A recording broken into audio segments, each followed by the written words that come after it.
ప్రేక్షకులకు నమస్కారం. ADN news TV మనదర్శి మన లోకల్ ఛానల్.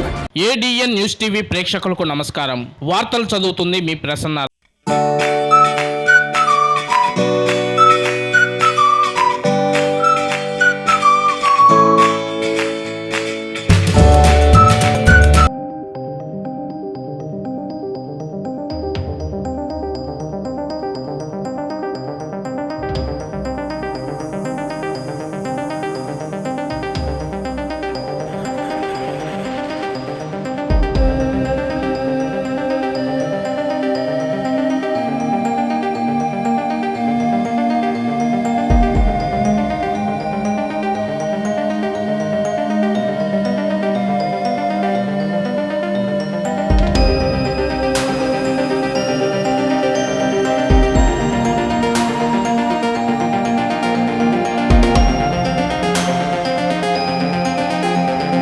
కుడిహస్త చిన్ముద్రతో అభయాన్ని ఇస్తూ, వామహస్త ముగిలత వేలతో తన పాదాలు చూపిస్తూ సుఖాసనం వేసి అభయాన్ని ప్రసాదించే అఖిలాండ కోటి బ్రహ్మాండ నాయకుడు, ధర్మాన్ని కాపాడే ధర్మశాస్త్రగా ప్రసిద్ధిగాంచిన అయ్యప్ప స్వామి జ్యోతి రూపంలో దర్శనమిచ్చే పరమ పవిత్రమైన రోజు మకర సంక్రాంతి పర్వదినం.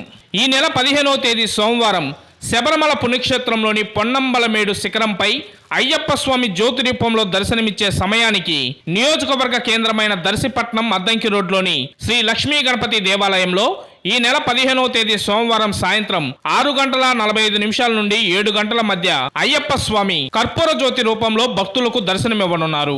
సాయంత్రం 5:15 18 మెట్లపై కలశాల అలంకరణతో అష్టాదశ పూజతో పాటు శ్రీ లక్ష్మీ గణపతి అయ్యప్ప స్వామి వారికి పంచామృత అభిషేకం, పుష్ప వస్త్రాలంకరణ జరుగును. ముఖ్యంగా మహిళా మాలికాపురముల చేత నిర్వహించబడే పరమ పవిత్రమైన మకర జ్యోతి దర్శన కార్యక్రమం డిష్ రమణ గురుస్వామి ఆధ్వర్యంలో జరుగును. కావున 50 మంది భక్తులు ఈ జ్యోతి దర్శన పూజా కార్యక్రమంలో పాల్గొని స్వామివారి పంచామృత తీర్థ ప్రసాదాలు స్వీకరించవలనని ప్రార్థన.